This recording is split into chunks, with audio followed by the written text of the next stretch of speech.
उत्तर प्रदेश में सियासत की, जो कि आजकल थोड़ी महाभारत की तरफ शिफ्ट हो चुकी है। महाभारत वाली पॉलिटिक्स चल रही है। शुक्रवार को जहां लोग जन्माष्टमी मना रहे थे, तो वहीं यूपी की सियासत में महाभारत की एंट्री हो गई।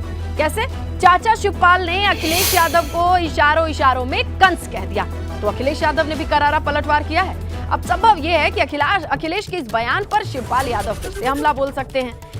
तो देखिए, जन्माष्टमी के मौके पर महाभारत की एंट्री हो गई, जहां इशारों में शुरुआत की थी शिवपाल यादव ने कंस बोल करके, नाम नहीं लिया, लेकिन ऐसे में ये महाभारत वाली पॉलिटिक्स किधर लेकर जाएगी, समझने की कोशिश करते हैं हमारे सहयोगी शैलेश अरोड़ा से। शैलेश, जरा समझाइए कि कैसे ये महाभारत शुरू हुई और अब किसकी बारी है पलटवार करने की?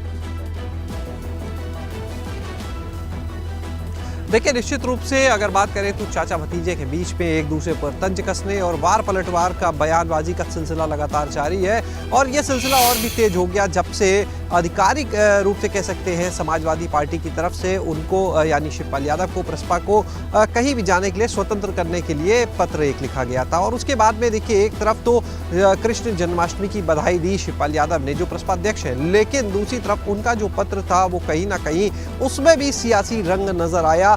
एक तरफ बधाई, लेकिन उस बधाई के सहारे ही कहीं ना कहीं अखिलेश यादव पर तंज कहा जा सकता है। जो चर्चा है उसे लेकर देखिए, उनके पत्र की जो मुख्य लाइन थी, पूरा एक लंबा चौड़ा पत्र है यदुवंशियों को लेकर, लेकिन उसकी जो मुख्य लाइन है उसमें साफ तौर पर यह लिखा है कि जब भी कोई अपने पूज्य पिता को उनके पद से अनाधिकृत रूप से हटा देता है, उनको अपमानित करके हटाता है और अपना अनाधिकृत आधिपत्य स्थापित कर लेता है, तब योगेश्वर श्री कृष्ण अवतार लेते हैं। और उन्होंने उस पत्र में ये लिखा कि कहीं ना कहीं जो प्रसपा है वो भी उस विराट नियति का परिणाम है, यानी अपने आप को वो कह सकते हैं, अपने आप को या कहीं इस पार्टी को जिस तरह से अवतार की बात कही जा रही है उससे जोड़ते हुए देखा जा रहा है। उन्होंने ये तंज किया है, तो निश्चित रूप से एक बड़ा राजनीतिक वार है उनका। और उसके बाद अखिलेश यादव ने जिस तरह से ग्वालियर की सभा में बयान दिया, उन्होंने कहा कि दुर्योधन ने तो पूरी सेना मांग ली थी, लेकिन जीत कहां पर हुई? जहां पर श्री कृष्ण खड़े थे। तो ये अखिलेश यादव ने पलटवार के रूप में कह सकते हैं अपना बयान दिया। और अब बारी है एक बार फिर से शिवपाल यादव की, प्रसपा अध्यक्ष की।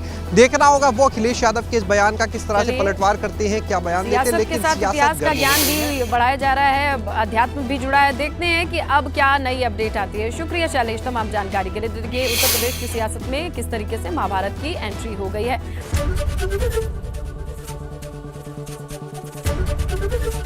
एबीपी गंगा, खबर आपकी, जुबान आपकी।